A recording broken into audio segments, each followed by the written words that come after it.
Welcome back to Outside, Inside, Outside Racing. I am Ian, and we're about to go down and hang out with Ryan to work on his 2007 GD3 Honda Fit. We'll take my Honda Fit here.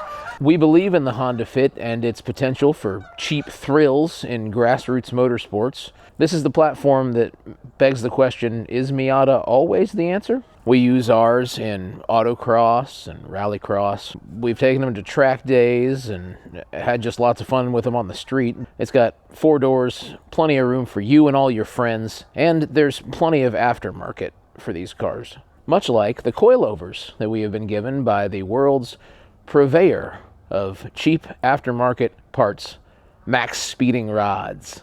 They wanted to send us something to review, so we said send us coilovers for a fit. They don't have it for the GE8 here, they have them for the GD3. So we're gonna, put those on and see how it goes. How's it gonna go? I mean, your guess is as good as ours, but I know I am late, so I gotta get out of here. This is Ryan from Outside, Inside, Outside Racing, and the suspension on this Fit is junk. Let's make it unjunk. That's the energy we're looking for.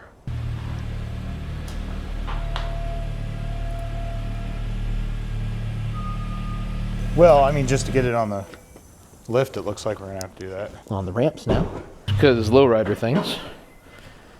And now the arm swings all the way under. We can get it in the air. Up she goes.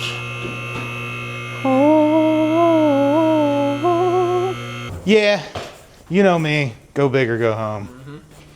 I only know how to use 1/2-inch tools. So yeah, all we have to do is take these 2 bolts out, the sway bar link, then the top, that's it. Oh yeah, you have the double camber bolts too, right? Mm-hmm. Nice. Well, that's why I thought about just getting a stock one and just running one, because the other struts are actually slotted. Yeah, I'm already confused. This is what happens when you have to use somebody else's tools. Oh, yeah. Man, with such a selection, what do I do here? Plastic handle? This has got to be the one here. This has got to be this is the one that they pulled out of the rock. Yeah. And they were like, this is for a Honda Fit. I actually don't want to hit it that hard. I know, yeah. I just give him absolute hell every time, but that's probably not right for him. Well, I just don't want to damage the threads because I don't have other bolts. Right. So I think these are fighting each other. I think is what we got going on here. Huh. So I need to make this one loose. They're kind of binding against each other. Yep. I see. Okay. Well, there's a lesson for you folks if you have double camber bolts.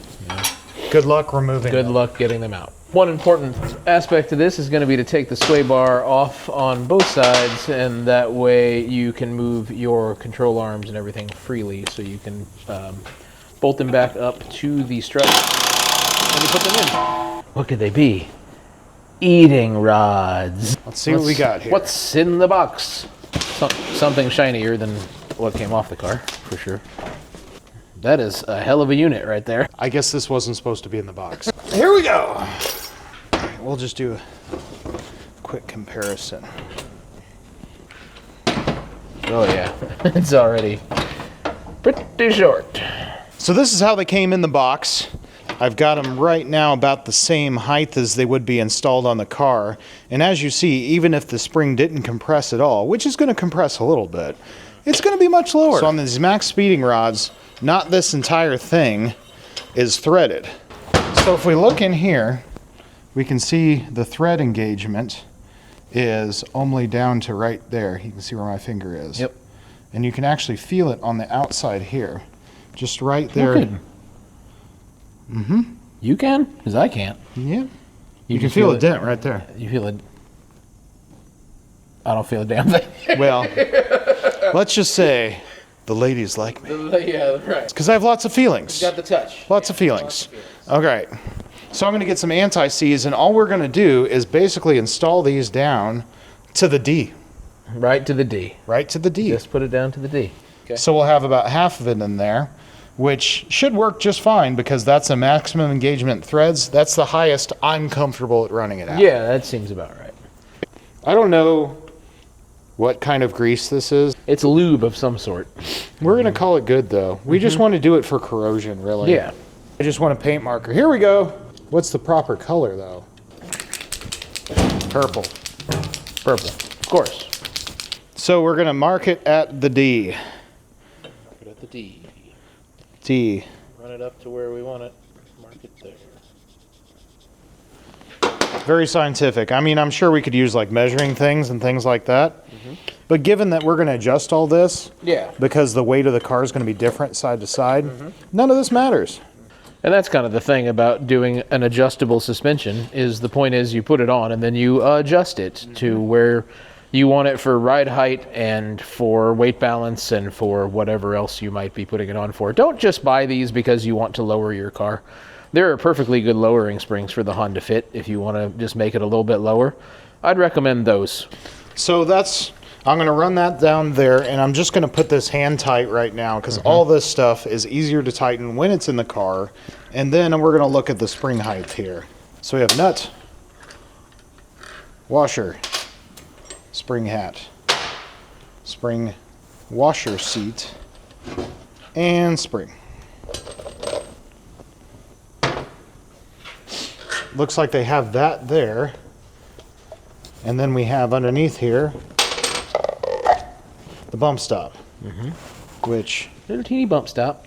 So for our stock one here, we'll see how this one puts together. So they've got the bearing here, which we can see is pretty rough on this one, underneath the nut. So let's look at this installed on here.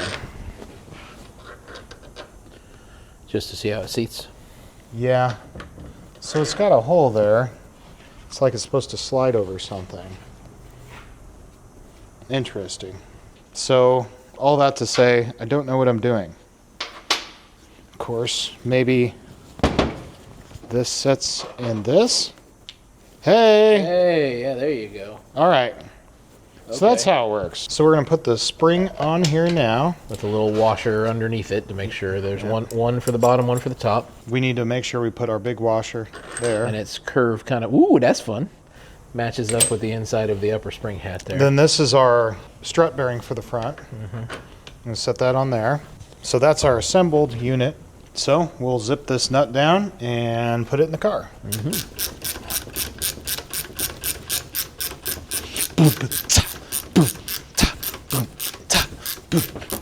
Working on my Honda Fit. Working with a sawed-off Allen wrench. Y'all want to know why I got the springs so compressed? It's for the bounce. I should probably loosen them. Yeah, that's too tight. So again, we don't have any clue of where the height setting needs to be, which is controlled by the bottom perch there. And you actually don't want to adjust your height with this spring here. You don't want to tighten your spring up to make your suspension higher. You just want a tiny bit of crunch on this when you're tightening it down. I see. As in the springs almost want to be loose. That's where they want to be. Yeah. And then the height adjustment will come from the actual adjustment on the body itself, right? Yeah, right. The only way that these will ride decent, and this is the same way with any coilovers, is you cannot compress the springs to raise and lower it. Like, don't just take these out of the box and assume that you can just slap them in your car. You're just going to have a bouncy, jangly, weird mess. Now, make sure that this fits on there, and it does. And we can put this on there. Yes. And then we'll tighten the nut on there. Okay. Starting to look like the thing that came out of there, but better. Do you need me to hold it up in there while you catch it?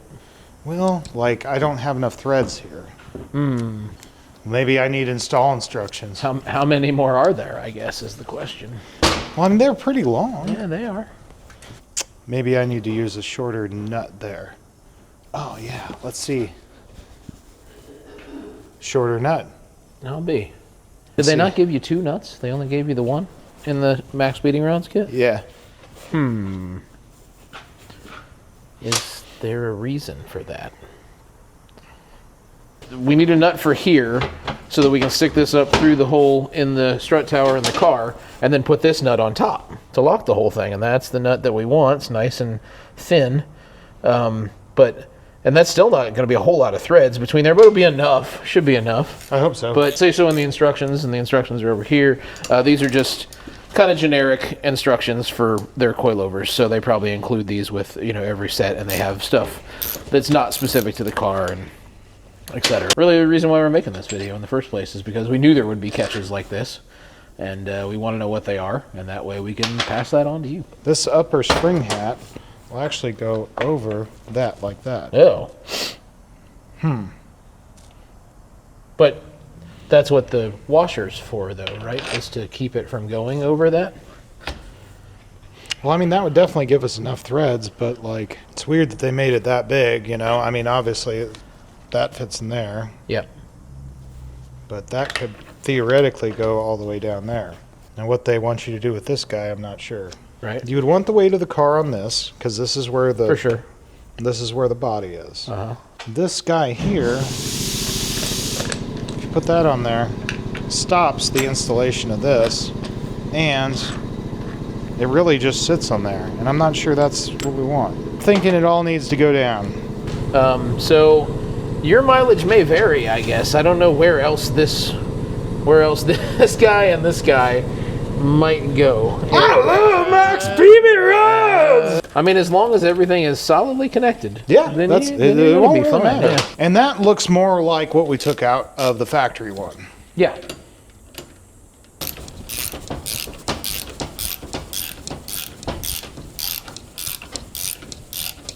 There's got to be a bottom somewhere. You would think so. We still spin. We've got some compression on there, so we're going to take that out of there. First test fit here. Just seeing. So yeah, it doesn't really move. It doesn't really move. Yeah. How well is it going to travel through the range? I mean, it doesn't travel. Yeah. Yeah, it just doesn't move. Yeah, It's so a rock. That's what you get. You get a rock. So we're running into strange issues. And Yes. these issues, right now, the bearing is kind of stuck on the shaft, and we're wondering about the overall assembly of the unit, and the fact that we assembled them a little too low, so like they don't have enough travel in them because the shock is fully compressed right now, or close to at least. It might be that Maxpeedingrods has like all the parts. They've got the threaded body, and they've got the bracket, and they've got the springs, and they've got the sway bar doodad. They got all the pieces, but I'm not sure that they assembled them and put them on this car. Because if they had, they would find out that the holes in the bracket are too small and you have to have smaller bolts. The overall height of it when assembled isn't actually, usable. But this is the way that we assembled this side, the passenger side. We're going to try to see if we can figure out the driver's side assembly and make that different than this side to try to find some height, because we feel like we might have it smashed a bit. Just a little bit. Yeah. So far, what I'm saying is no specific assembly instructions, number one, and two, it doesn't really seem like they did their R&D with the parts on the car. Otherwise, they would have. And maybe that's what our job is. That's what we're doing right now. We're doing some R&D for them, I guess. Okay, so we have a new understanding, I think, of of the way this is supposed to go together, and we were trying to put it back together the way that the stock one came apart, which is to say, It had this nut here, and then you put the top hat on. and then you put the top hat on, and then with a different nut, right? But the Maxpeedingrods appear to go back together with just the one nut on the very top, and that's what will hold the whole thing together, and that will give us enough height to be serviceable. So that's the way we're going to assemble this one and see how it looks as compared to the passenger side, and maybe it'll be better. But it's not how we would want to install this if we had our choice. Correct. We would rather have a nut holding everything together and then put it through the top hat and then bolt that down to the top hat. And we're still not sure if we'll have enough threads at the top. We'll have to just pull the other side apart. We shall see. There it is. Here you go. Enjoy. That's for you. All right, so we're going to try and put this guy up in there. just like this. This will be real funny to put the car down and have it be all lopsided. So this is us trying it with the way that we think that Maxpeedingrods would want it done, but you can see how very little thread there is on the top of that, and it's got to poke up through here, and I mean, there is just nothing there. Oh my God. There's nothing there. You should be able to get something on it, but it's not going to be much. Nope. Nothing? What is up with this? Is there a way that all of this can seat better and push down more, or? Not with that washer. So can you push it down See? more? No. Oh, well, it's yeah, running, it doesn't matter. Yeah, that doesn't matter. it's running into this. Yeah. So, What about no washer? I mean, what's going to happen if you did no washer? that's better. That's better. I mean, does it really matter with 6 in one, half dozen in the other? Oh, look at that. Oh, okay. All right, we just discovered something. Okay, great. So that washer does go in there. Where the f does this one go, though? What is this for? I don't know.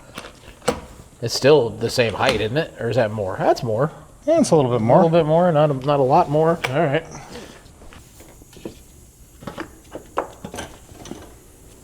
Got like one thread sticking through. Let's see if that's enough.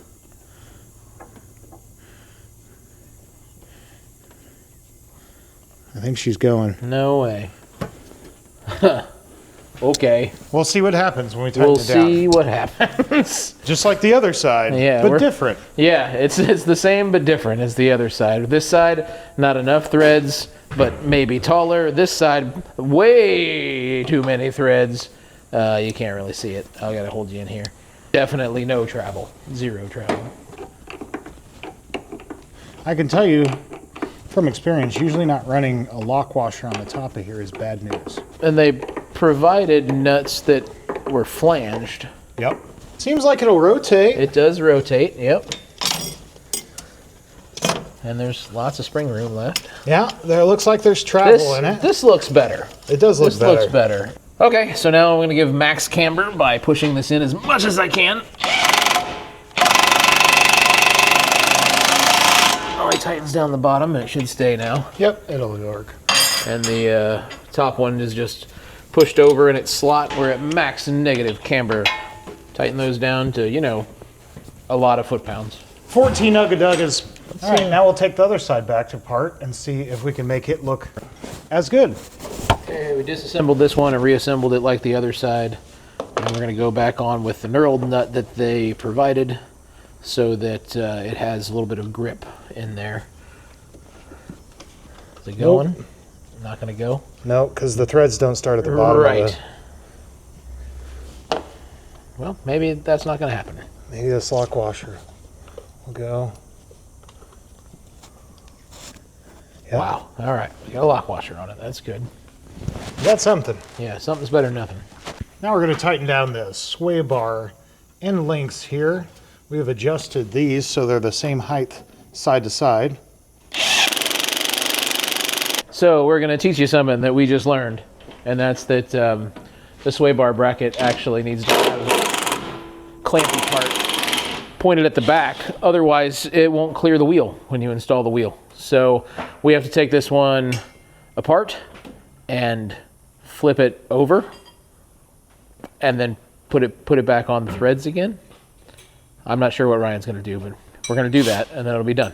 Solution is in place, and that means that, you know, took off the end link to the sway bar. It's got 10K springs on it. It's not going to need a front sway bar, but should it need to be put back on, all of this will have to be disassembled so that that bracket can be flipped over, which sucks, but that's the way that it is. So that's why we're doing this, so you don't have to. Yeah, you don't make sure that you put them on the right way. What are they? They're the Haka-Ipatitipa does. That's a lot of letters. RSI, there's a lot of letters. A lot Haka-Pela-Ita. lot of consonants, not a lot of vowels. Here's the best thing about these tires, though. Look at this. Where do the best rally drivers come from? No doubt, made in Finland. Yeah, they're Nokian. I've heard of these before. Well, maybe I'm thinking of the cell phones.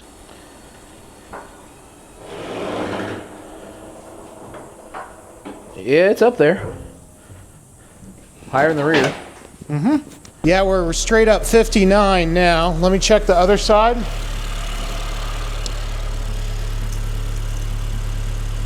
$59.5. But this is centimeters, so a half doesn't mean as much. No. Yeah, straight up 59. So this side could go up a hair. Well, that's the front done. Yeah, we just got to slide in the rears. Yep.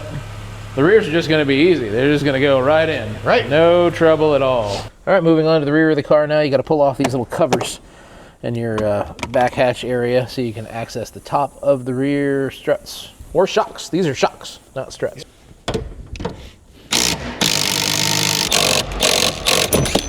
There she goes. Wow. That's the height I wanted at. Yeah, right there. That's what we want. Monster truck. All right, so let's see what Ryan's got under here currently. Not factory. This is not what you will find under your fit.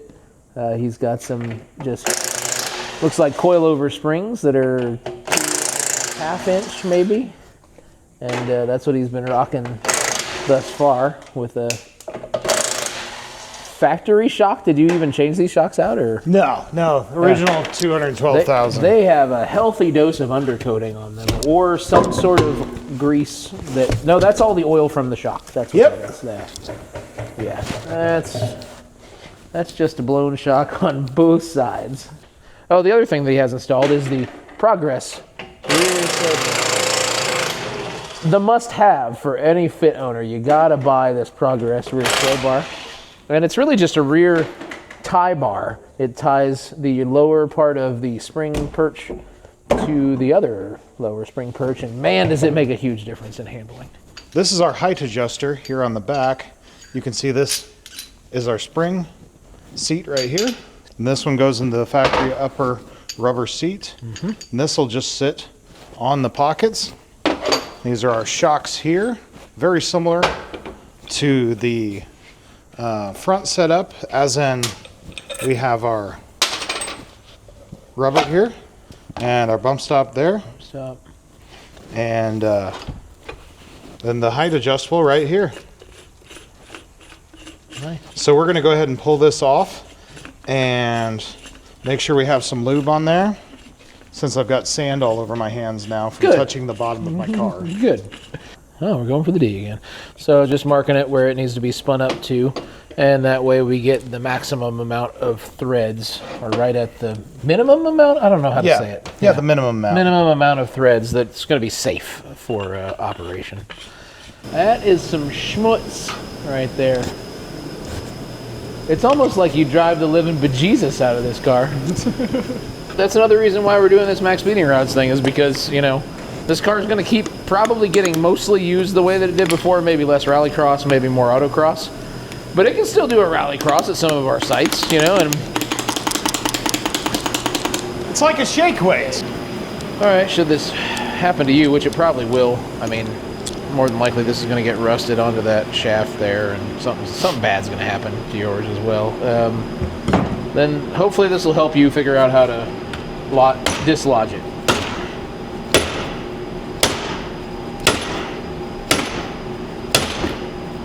That's definitely getting stuck in there.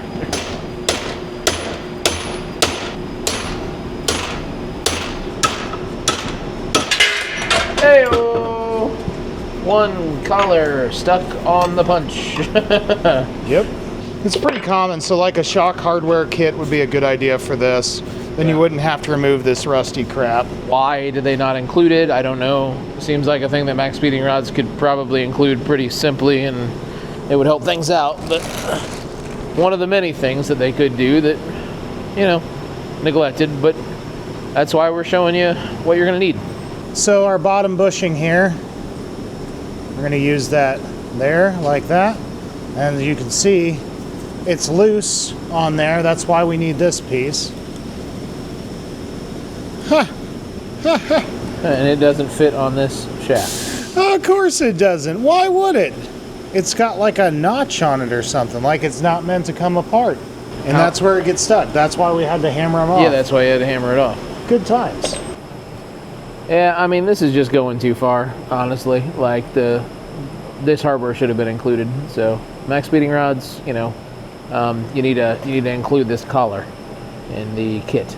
because replacing this, not knowing that you need shock hardware, you know, like I'm buying a kit, I should be able to install the whole thing. And I assume that there's people out there installing this thing without putting that collar back in, which means that their shock is just, yeah, you're gonna get rattles. It's just wobbling around in a hole in there. So, and I don't know, like if a new shock hardware kit would include this in there, you know, right? As in, like, if you can buy a rear shock hardware kit, a lot of this stuff only comes with the new shocks. Right. Like when you buy a shock, these come with it.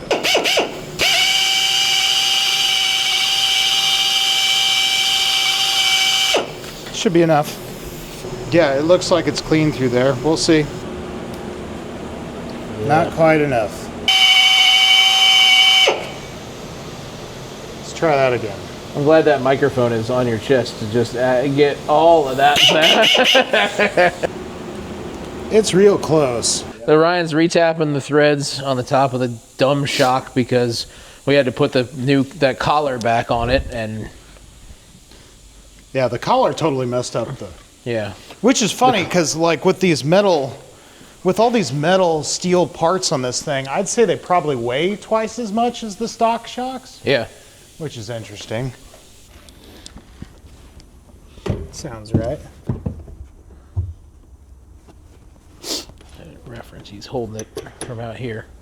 You can kind of get in the door, and or I could just put the factory nut back on and not have to go get another socket. Yeah, you could do, since they do fit. And to be honest, factory hardware is always better than whatever, you know, this pot metal is that their hardware is made out of.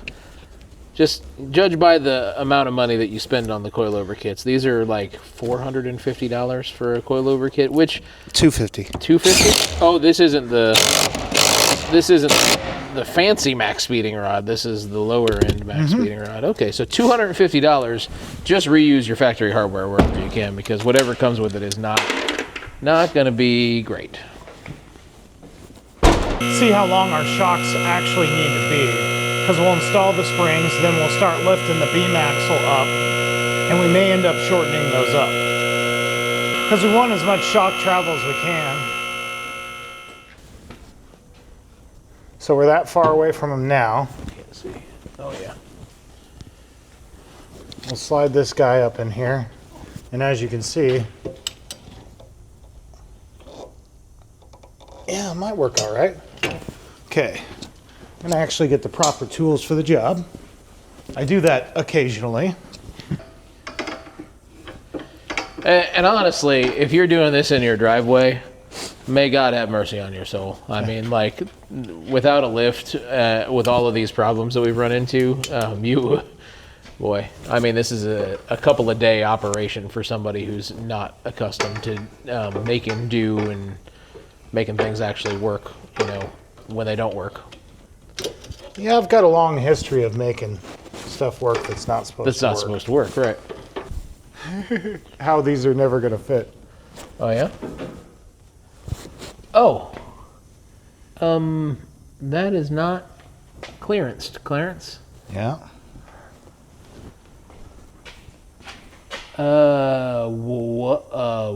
What? So what we're working with here, as you can see, this guy needs to slide that way. Yeah. It's completely against the control arm. Yeah, it can't move. There's no place for this to go. I see it, yeah. So, all that time spent making the rear shocks work, and they don't, to find out they don't work. They don't fit. At all. Well, you know. Well, I mean, if it just mounted, I guess if it had less cup and more, I don't know. And that's the deal. Maybe the answer is just to, and you know what? Fuck it. Maxpeedingrods, Maxpeedingrods, speeding your way to the grinder. Well, it's going to do something. And now that we've gotten closer, I think we've gotten farther away. So we need a half a hole forward. And a little bit down. A little bit down. And let's look at our clearances here. Yeah, we're not going down any. No. We're not going forward any. That's the amount we've already ground off. And then if you look here, if we were to make that extra, I don't know, 6-8 millimeters forward, we're going to be running into this spot right here. Yep. So, I mean, I could keep grinding for another 30 minutes. Instead, I'm going to call it a night and come back to this tomorrow. Yeah, the plain and simple fact is, like, if you were going to make these fit, you'd have to grind on the car, right? Yeah. You'd have to make a lot of clearance allowances on the car itself, and you don't want to do that on a kit that you're just bolting on the car, and it could totally be avoided if this stem was taller, right? So, and then definitely, obviously, the bushing is not wide enough to fit in the gap, and there's all sorts of bad problems with this. I don't know how anybody would have put one of these on their car. I'm not sure they've actually ever installed one of these. Now that I'm thinking about this, you know, like... Yeah. There's just too much that's incompatible. And everything that we've run into so far points to the fact that they never installed this kit to find out what does and doesn't work. And then if you look here, you'll see that the shock is going to hit the spring. Oh, yeah. Yeah.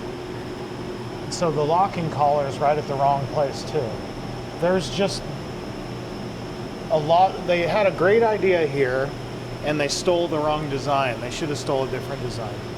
I don't think they stole the wrong design. I think they just reached into a bin of parts and they put something together that roughly fit the shape of the things that they thought came in this car. Honestly, like Maxpeedingrods has a kit for some other car. They were like, oh yeah, the Fit/Jazz uses the same kind of suspension, so we can probably just sell that exact same kit for the car, and then they didn't try to bolt it up. So I think what this points to is that there's a distinct lack of R&D. Yes. For any of this Maxpeedingrod stuff. Can't say that that's the case for their upper-ended kits, but I would assume so. You know, I've seen lots of videos of them put them on like Miatas and things like that. You know, that's a simpler kit. That is dual control arms with just a shock that's got to hang out in the middle, and they have a hole. Yeah, right. They have a hole it has to fit in. That's it. Right. Where this has to articulate past the axle and the shock and the spring. Everything's contained in a tight little spot. Yeah. And so your millimeters got to be proper. Yeah. Your clearance has got to be right. I mean, you literally can't use it. It's not like it would be loud. Like if it was just going to be loud, then we'd still drive it to see what it was going to sound like. You have no motion. Your range of motion is cut off. You can't get the shock installed. The springs would rub against it, if not bind. By the time I get this rear shock to work, there'll be nothing holding it to the bottom. It will be unsafe. Yeah. I ground off as much as I would want to grind off there. I'm not going to do it from another portion. I'm not going to give it another place to shear. Yeah. I beat this car too hard. Right. But you know what's really good about this kit? And this is why you need this kit. I'm pretty sure these adjusters will work with the springs I had on here. So I think I'm going to put my 300-pound rated springs back in the back here with these adjusters, and we'll be all good. Yeah. They look pretty tall, though. Well, that's the point. Yeah. We're going off-road. All right, it's the next day, and I've come up with a solution for the Maxpeedingrods lower bolt. Come on, let's look at it. If you look right up here, we have a 6mm bolt. That's about a third of the size that needs to be in there. That's what you need to line this stuff up. When I originally took the car down, I thought maybe I had it too high. So I adjusted these down to half the height it was. These still don't line up. If you come in closer, you'll see that it hits right there at the front of the trailing arm, and you'll see it's hitting right there at the control arm. And yeah, this is the one that's ground down. This one over here, you can see all the yellow paint all over it. Do they work? Yeah, they're on the car. Are we going to drive it down the road? Yeah, we are.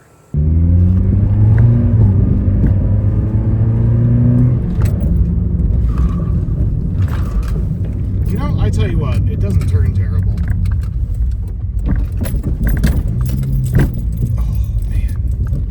You know, if it didn't sound like the rear end was disassembling, and if I didn't know that the rear end was in fact disassembling, it might be okay.